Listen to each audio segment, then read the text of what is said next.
Integral Chicks, practical wisdom from the next generation with your Integral hosts Kelly Soson-Bearer and Nicole Fegley. Episode 1, The Welcome Show, with Integral Chicks guest Sofia Diaz. And our latest segments, Integral McNugget of the Week, That's So Boomer, and Customer Service.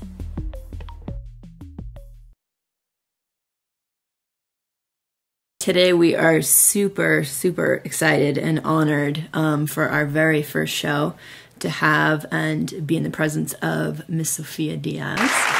And most of you listening will already know Sofia's many gifts. She is a wonderful teacher of Hatha yoga and sacred arts, of feminine spiritual practice and relationships. And to me, Sofia is also very much a healer.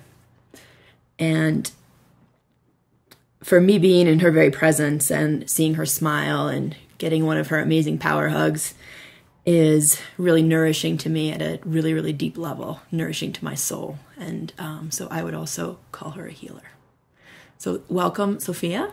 Thank you so much for being here. Thank you. Before we launch into our time with you today, I just want to thank you so much for being here. It's a great honor and privilege to have you as the official kickoff to our Integral Chicks podcast. You're our first guest, so I take that to be a very auspicious gift. So thank you so much for that. I'm just really psyched that you're with us today.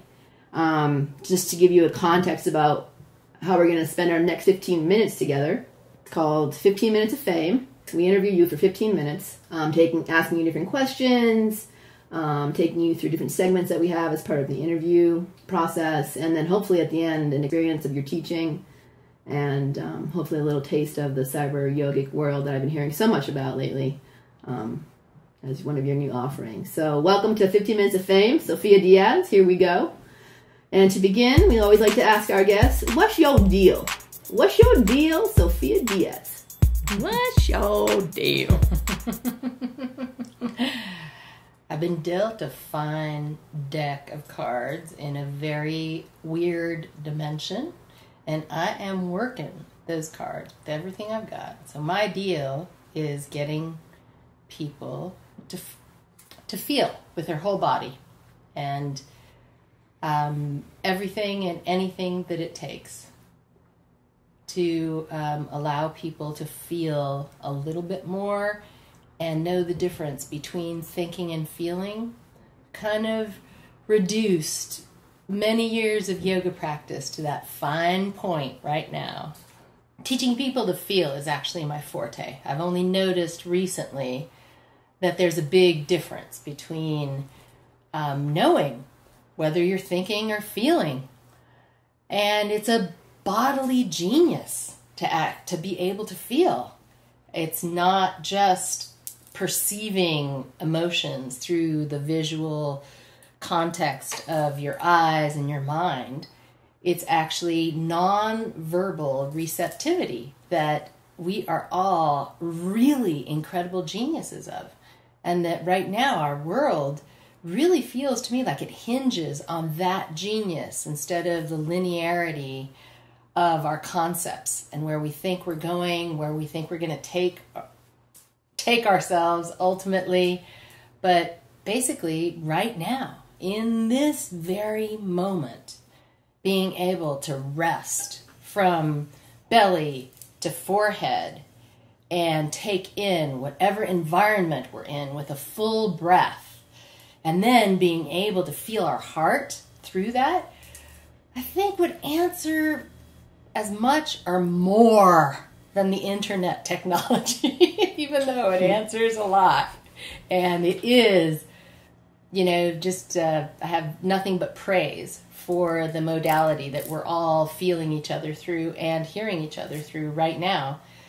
But the actual capacity to relax and take a deep breath and feel the difference between heart motivation and all of the other actions and thoughts that scatter us, that stress us.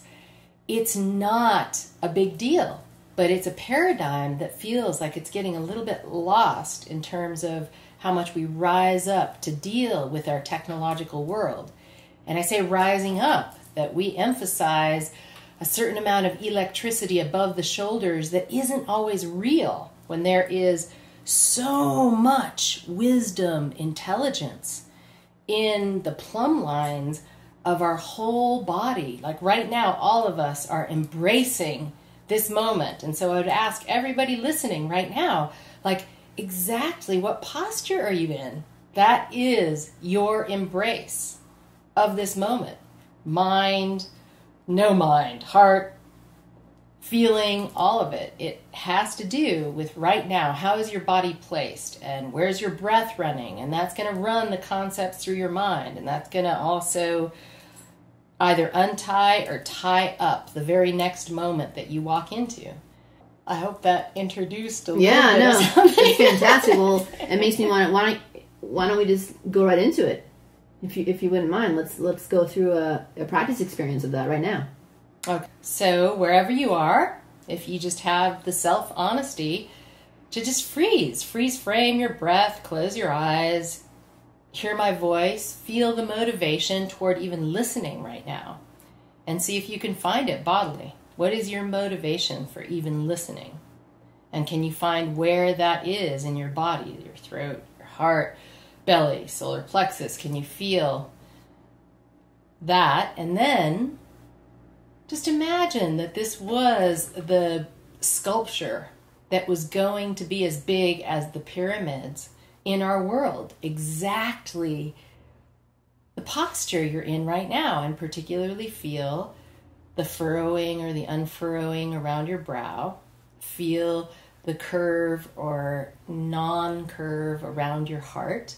Feel your awareness of your butt and what you're sitting on, and then how your feet are breathing or not.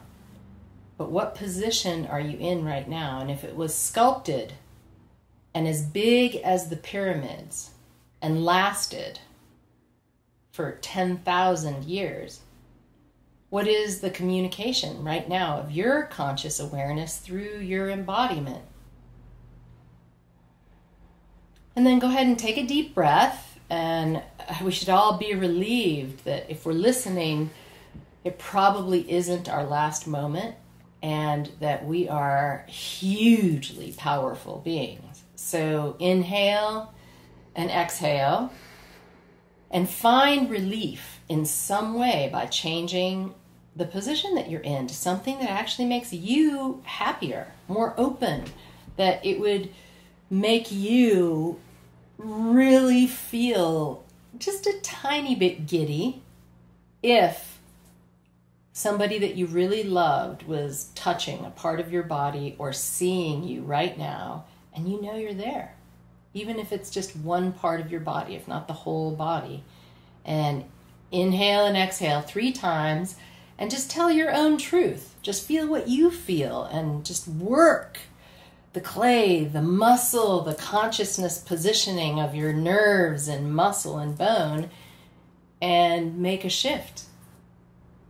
Or not, because this might be your Buddha nature, and it might be completely true forever. 3 breaths.